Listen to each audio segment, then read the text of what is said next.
This show is for the sales leader who knows they have a pivotal role in driving outstanding sales results. Getting hired or promoted to manage a sales team is a big accomplishment, but you know you have to work hard to become a great sales leader. You are listening to the Divine Comedy of Sales podcast. Here's your host, coach, and advisor to elite sales leaders from around the world, Matt McDarby. Hello and welcome to episode 33 of the Divine Comedy of Sales podcast.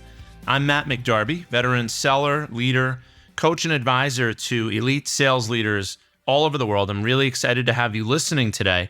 We're continuing the conversation about systems thinking and how it applies in the real world to sales leadership. How do the best sales leaders in the world apply systems thinking? So just within a few days of recording this episode, the news of the retirement of Nick Saban, famous college football coach, the most successful head football coach in college football history. And I thought of him today as I was preparing for today's podcast because Nick Saban was known for what he called the process. And the process essentially is what he labeled the program, the system that he developed over a 40-year coaching career.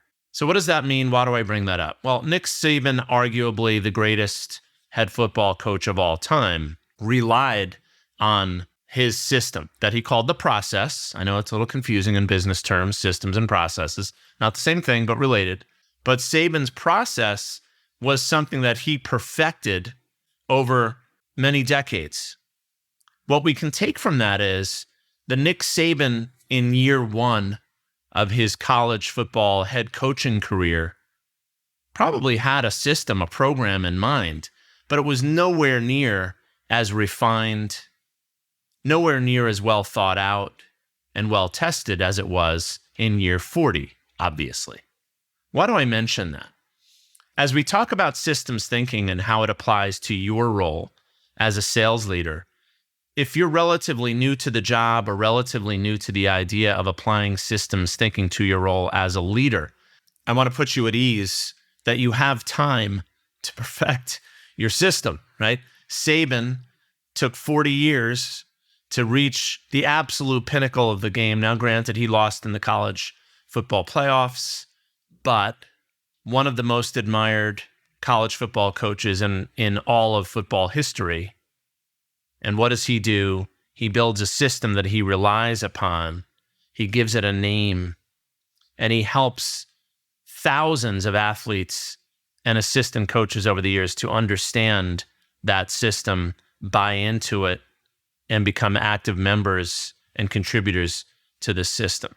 A relevant story here because one of the things that I think we need to realize about systems thinking and sales leadership is that operating within a system, so to speak, enables you to bring your best. It enables you to be the best leader that you can be. And that's really the big idea for today. So let's explore that. First, operating within a system enables you to be your most creative self as a leader. Now, contrary to what the term system might connote to you, a system actually expands the boundaries of your creativity, not contracts them, right? System, the term might feel like, well, we're constrained or we have to operate within a box. Quite the opposite is true in my experience. And the best leaders that I've seen sort of lean on the system to enable themselves to be their most creative self. What do I mean by that? I'm a sales leader. I'm running a sales organization, and I can see how all of the interconnected parts, the sales process, the methods we use, the tools, the expectations that we've set for salespeople and sales managers, our operating rhythm together, our priorities, the key initiatives we focus on, for example, that those are all the elements in the system that I've built. If I know that they're accounted for, meaning if I know that we've got time devoted to continue to perfect those parts within the system, then I also have opportunity to apply maximum creativity in ways that I cannot if I'm worried about, oh, gee whiz, have we communicated effectively? Do we know what our priorities are? Are we talking about the right things? Does our team know what they're supposed to do? The system gives me some assurance that those things are covered. When the foundational stuff, so to speak, is taken care of, you can really stretch and think creatively.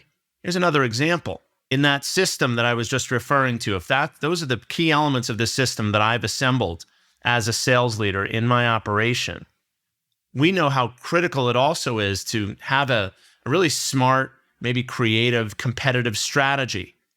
For example, how do we take away some of the great strengths or advantages that a competitor might have in the marketplace in which we operate? Are there needs that we can develop that will serve like little landmines for our competition?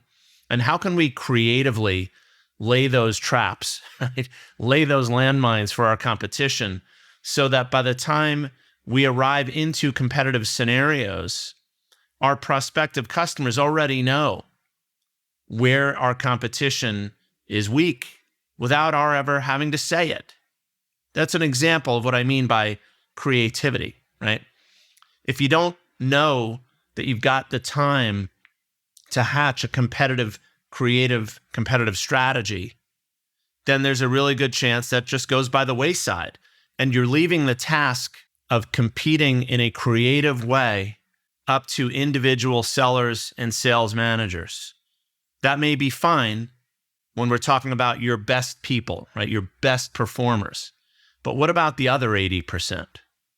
Right? The ones who don't necessarily know how to proactively develop the needs that will suit us better versus the competition. Can we really leave that to chance?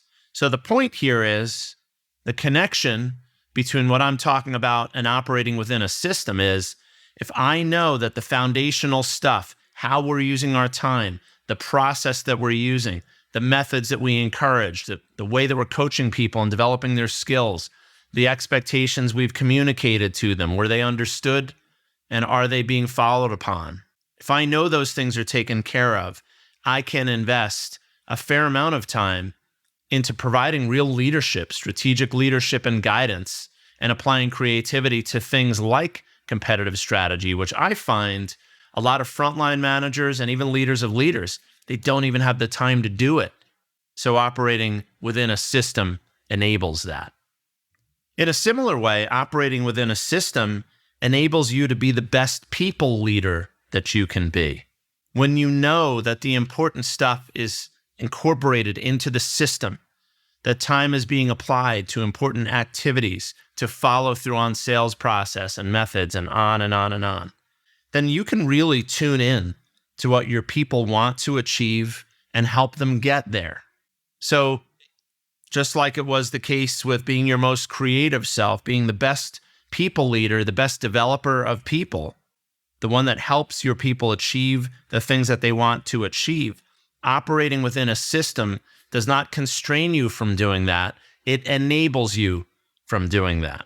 Why? Because you have a way of punching into things that matter to your people. You've got time set aside for coaching and development. Why? Because that time is built into the system. And what are we coaching people on? That's also built into the system. Driving great sales results is hard. Doing it consistently is even harder. There are so many obstacles that can prevent you from becoming the most effective sales leader you can be.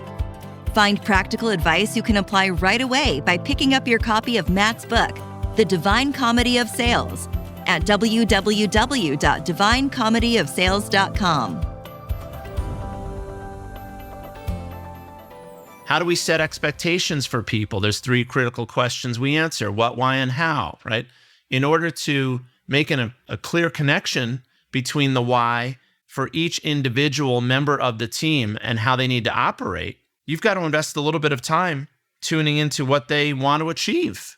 If you know that, and that's part of your system, your method for communicating clear expectations, and you know that that's a critical part of the system you operate, you can see how the system will prompt you to have to go and really dig deeply and understand, well, what is it my people are trying to achieve? What is their why? And if you know their why, you're in much better position to be an effective developer of people, a better people leader. And that's how a system helps you to do that. And a third way in which operating within a system enables you to just be a better leader, the best one you can be, is it allows you to move with confidence. Why is that? Because you know the important stuff is covered, because your system ensures that it is. As I said earlier, right? Applying creativity, being actually able to devote time to the more creative aspects of the job. I used competitive strategy as an example. But in general, what we're saying here is that operating within a system allows you to move with more confidence because you can think deeply about important things and invest opportunistically into new creative thinking. I don't know about you. I can speak from my own experience. I don't even have to talk about anyone else that I've observed over the years or anyone I've developed. But I know for sure, if I have the time to think deeply, think critically about important things, and I know that I'm applying my best thinking, that builds my confidence. Another thing that helps me to move with confidence is that I know I've got time available to apply creative thinking opportunistically. When things come up, when opportunities in the marketplace or issues in the marketplace arise that I didn't anticipate at the start of the year, I know how to invest time to think about those things critically. When I do that, I'm that much more confident in my thought process and in the moves that I believe I need to make. So in the end, the job is more fun and rewarding for me and for you. Why is that? Because operating within a system builds my confidence. I don't spend any time worrying about, gee whiz, am I doing the right things? Am I thinking about the right things? Am I saying the right things? Am I leading my people in the right direction?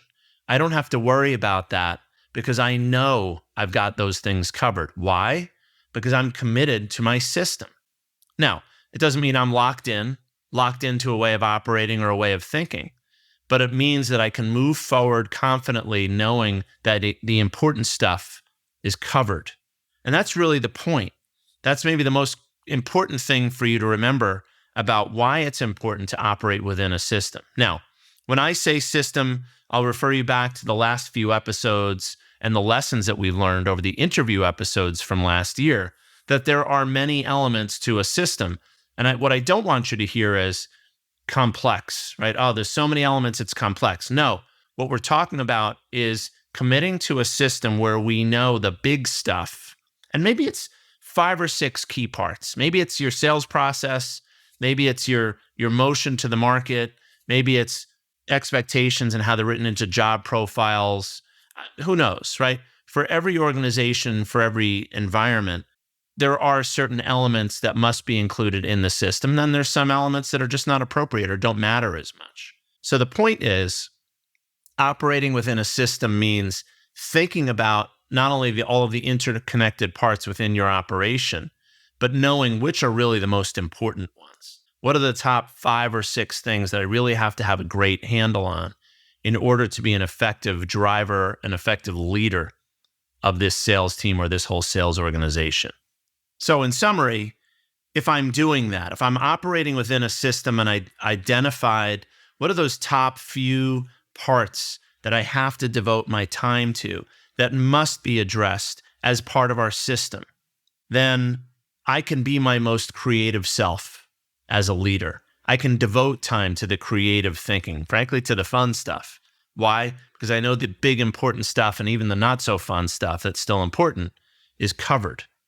I can also be the best people leader and developer of people that I can be. Why? Again, because the important stuff is covered. I know the system ensures focus on important things.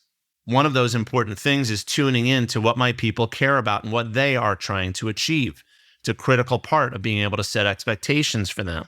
So if my system helps me to tune in and know what matters to my people, and I can help deliver that to them or help them to achieve those things, that goes to my ability as a people leader. I can be the best people leader that I can be. And finally, if I'm operating within a system, applying systems thinking to my job, that allows me to move with more confidence, and it will for you too. I promise you, because every leader, whether they call it systems thinking or like Nick Saban, the process, or they call it something else, right? The leaders that apply systems thinking, the ones that are thinking about the relationship of all of these interconnected parts and how they can move certain levers, so to speak, to affect change and to drive the sales organization in the direction of better results, or to course correct, or to solve problems. They know which levers to move, push or pull, to get a change in behavior, to move the organization in a new way. The people who operate like that are the ones who move with confidence. I think of a leader I once worked with who said, you're very deliberate, almost slow in your approach. And I said, no, I'm not. I'm fast. I move fast. I make decisions confidently. Why is that? Because I know the big stuff is sort of addressed, right? In my operating rhythm, how I communicate with my team, our key initiatives, those are all the key parts of the system for me in this environment. I move as fast as necessary to diagnose and solve problems.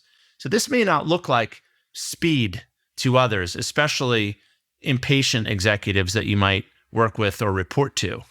But I assure you, operating within a system will allow you to move boldly, to make moves with confidence, and frankly, make them quicker because you know you have the basis of that system as your foundation.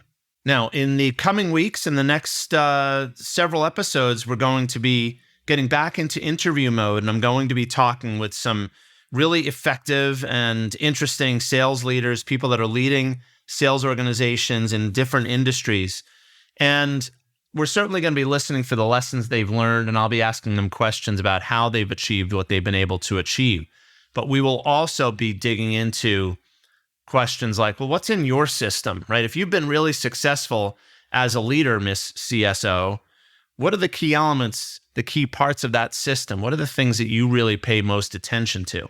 I think you'll find that really useful, and it will help make this idea of systems thinking more real and applicable.